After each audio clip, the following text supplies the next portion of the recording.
Hello everyone. इस video में हम जो आईएएस का पेपर आया था 2020 में, उसमें जो कंप्यूटर के क्वेश्चंस थे, हम उनको डिस्कस करेंगे। ओके, जैसे हमने बाकी पेपर्स में डिस्कस करा था।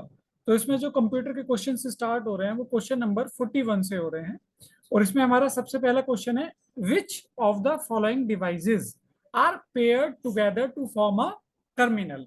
मतलब कौन कौन सी डिवाइसेस का यूज करके हम एक टर्मिनल क्रिएट कर सकते हैं। टर्मिनल मींस क्या होता है कि जैसे ना नंबर ऑफ कंप्यूटर्स होते हैं, ठीक है।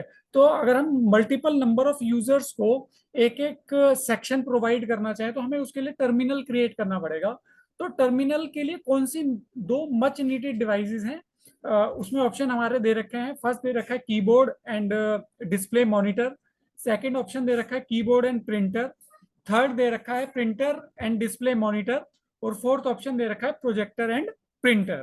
तो इसमें जो हमारा ऑप्शन नंबर ए है, keyboard and display monitor, at least हमें टर्मिनल क्रिएट करने के लिए जिसपे यूजर उस पर काम कर सके एक मेन सर्वर से कनेक्ट करने के बाद, तो उसके लिए हमारा ऑप्शन ए करेक्ट है। कीबोर्ड एटलीस्ट उसको चाहिए वैल्यूज को इनपुट करने के लिए, और डिस्प्ले के लिए उसको कौन सी डिवाइस चाहिए, डिस्प्ले मॉनिटर। तो क्वेश्चन नंबर 41 का जो करेक्ट आंसर है वो है ऑप्शन ए। चलिए, अब हम नेक्स्ट क्वेश्चन की तरफ चलते हैं। उसमें हमारा नेक्स्ट क्वेश्चन दे रखा है, which of the following statements are correct in respect of an expression. हम जो प्रोग्रामिंग के लिए एक्सप्रेशन लिखते हैं, कोई भी अर्थमेटिक कैलकुलेशन करते हैं, तो उसमें पूछा गया है कि इसमें कौन कौन सी हमारी जो स्टेटमेंट है वो करेक्ट है। तो फर्स्ट दे रखा है, the operators plus and minus must be followed by an operand. कि अगर हम कोई भी एक्सप्रेशन लिखते हैं और उसमें प्लस या माइनस ऑपरेटर का यूज करते हैं तो एटलीस्ट क्या उसके साथ ऑपरेंड का होना कंपलसरी है। Yes, true. तो अगर मतलब हम कहीं पे भी सिर्फ खाली ऑपरेटर का यूज नहीं कर सकते, उसमें हमें क्या देना पड़ेगा, कोई ऑपरेंड भी देना पड़ेगा। अब क्वेश्चन आता है कि सर ऑपरेंड क्या होता है। जैसे अगर मैंने कहीं पे भी लिखा ए प्लस बी, तो प्लस तो हमारा ऑपरेटर है, जबकि ए एंड बी उनको हम क्या बोलेंगे, उनको हम ऑपरेंड बोलेंगे। तो ये जो हमारी स्टेटमेंट है बिल्कुल करेक्ट है। हमें जरूरी है कि हर एक ऑपरेटर के साथ कोई ना कोई ऑपरेंड होना कंपलसरी है। अब दे रखा है कि टू, सेकंड ऑप्शन दे रखा है, two arithmetic operators must not be appear side by side. क्या मतलब कोई भी जो दो अर्थमेटिक ऑपरेटर हैं अलग अलग, जैसे क्या हम उनको साइड बाय साइड नहीं रख सकते। यस, हम प्लस माइनस के साथ नहीं रख सकते, हम प्लस डिवाइड के साथ नहीं रख सकते, हम मल्टीप्लाई के साथ डिवाइड नहीं रख सकते। अलग अलग एक्सप्रेशन के अंदर अलग अलग ऑपरेंड होने जरूरी है। अगर हम दो ऑपरेटर को एक साथ रखेंगे तो डिफरेंट मतलब ऑपरेटर को एक साथ रखेंगे तो वो इनवैलिड हो जाएगा। और थर्ड स्टेटमेंट हमारी दे रखी है, the number of left hand bracket must be equal to the number of right hand bracket in an expression.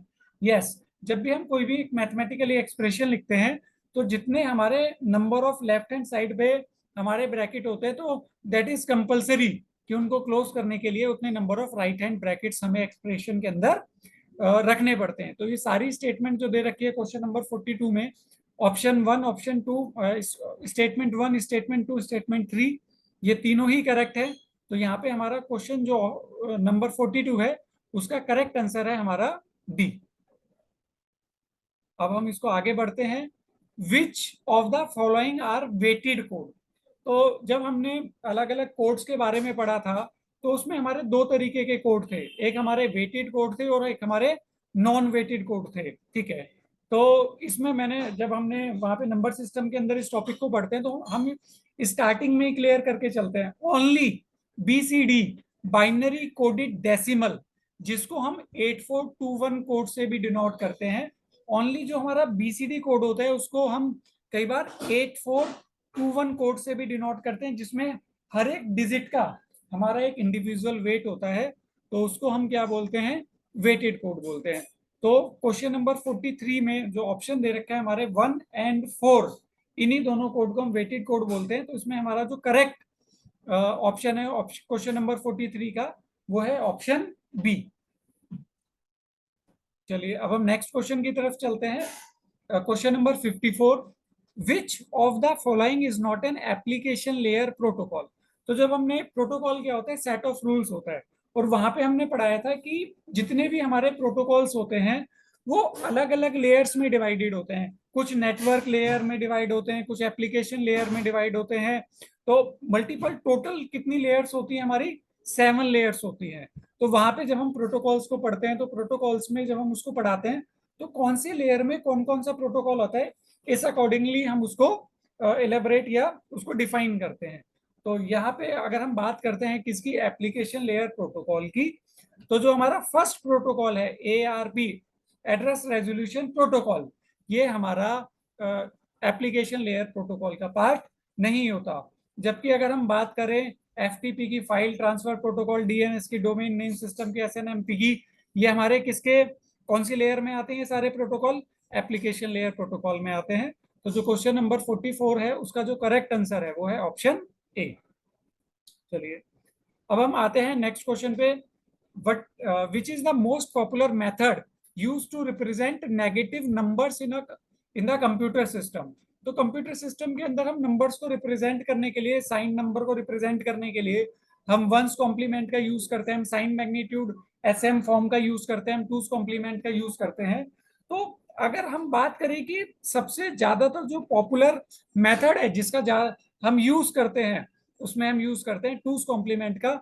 इसका सबसे बड़ा रीजन यह है क्योंकि टूस कॉम्प्लीमेंट में -0 और +0 की अलग अलग वैल्यूज नहीं होती। सिर्फ टूस कॉम्प्लीमेंट ही ऐसे होता है जिसमें -0 और +0 एक ही नंबर से रिप्रेजेंट करा जाता है। तो that is the important reason कि नेगेटिव नंबर को रिप्रेजेंट करने के लिए हम किसका यूज करते हैं? हम टूस कॉम्प्लीमेंट का यूज करते हैं। तो इसका जो करेक्ट आंसर है क्वेश्चन नंबर 45 का वो है ऑप्शन सी। अब हम नेक्स्ट क्वेश्चन की तरफ जाते हैं, क्वेश्चन नंबर 46 की तरफ। Which of the following are the optical character recognization device? मतलब ऑप्टिकल करेक्टर्स को रिकॉग्नाइज करती है OCR, जिसकी फुल फॉर्म होती है ऑप्टिकल करेक्टर रिकॉग्नाइजेशन ही होता है। OMR ऑप्टिकल मार्क रिकॉग्नाइजेशन होता है। और एक हमारी डिवाइस होती है OMR डिवाइस, तो OMR शीट्स चेक करने के लिए यूज होती है। और MICR जो होती है मैग्नेटिक इंक करेक्टर रिकॉग्नाइजेशन, जिसका यूज हम बैंकिंग में ड्राफ्ट नंबर को रीड करने के लिए, चेक नंबर को रीड करने के लिए करते हैं। तो ये जितनी भी तीनों डिवाइसेस दे रखी हैं, ये तीनों डिवाइसेस ही हमारी ऑप्टिकल करेक्टर रिकॉग्नाइजेशन में यूज होती हैं। तो इसमें जो हमारा 46 का करेक्ट आंसर है वो है ऑप्शन डी। अब हम बात करते हैं क्वेश्चन नंबर 47 की। Which language was design with an aim to work with a Microsoft dot net platform? मतलब कौन सी लैंग्वेज के लिए, मतलब जो हमारी डिजाइन करी गई है वो कौन से प्लेटफॉर्म के लिए हमें काम करता है? Microsoft dot net platform, Python, Visual Basic, Java, और एक लास्ट में दे रखे सी शार्प। जो सी शार्प है वो बेसिकली किस पे रन करती है? वो माइक्रोसॉफ्ट डेट, वो विजुअल स्टूडियो पे रन करती है। और विजुअल स्टूडियो के लिए हमें कौन से प्लेटफॉर्म की रिक्वायरमेंट होती है? माइक्रोसॉफ्ट डॉट नेट प्लेटफॉर्म की रिक्वायरमेंट होती है। तो जो क्वेश्चन नंबर हमारा 47 है, इसका करेक्ट हमारा जो आंसर है वो है ऑप्शन डी, सी शार्प। जो विजुअल स्टूडियो पे रन करती है उसके लिए हमें माइक्रोसॉफ्ट डॉट नेट प्लेटफॉर्म की रिक्वायरमेंट होती है। अब हम बात करते हैं बच्चों क्वेश्चन नंबर 48 की। विच is the main function of N input device in a computer? तो जो हमारा कंप्यूटर के अंदर जो इनपुट डिवाइस होती है उसका मेन फंक्शन क्या होता है?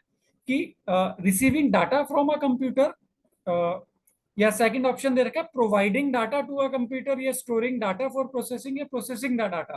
तो आपको पता है कि जितनी भी हमारी इनपुट डिवाइसेस होती हैं वो कंप्यूटर सिस्टम को डाटा प्रोवाइड करने का काम करती है। तो जो क्वेश्चन नंबर 48 है उसका जो करेक्ट हमारा जो आंसर है वो है option B, it provide data to a computer.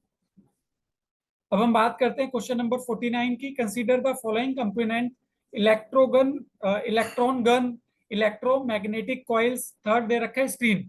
Which of the above are internal component of cathode ray tube monitor? तो कैथोड रे ट्यूब मॉनिटर जब हमने इनपुट आउटपुट डिवाइसेस डिस्कस करी होंगी उसके ऑनलाइन लेक्चर्स में आपने देखा होगा, तो उसमें हमने देखा था कि कौन कौन से इसके अंदर मल्टीपल कंपोनेंट होते हैं जिसका हम यूज करते हैं। उसमें एक कंपोनेंट होता है हमारा इलेक्ट्रॉन गन, सेकंड कंपोनेंट होता है हमारा इलेक्ट्रोमैग्नेटिक कॉइल और स्क्रीन।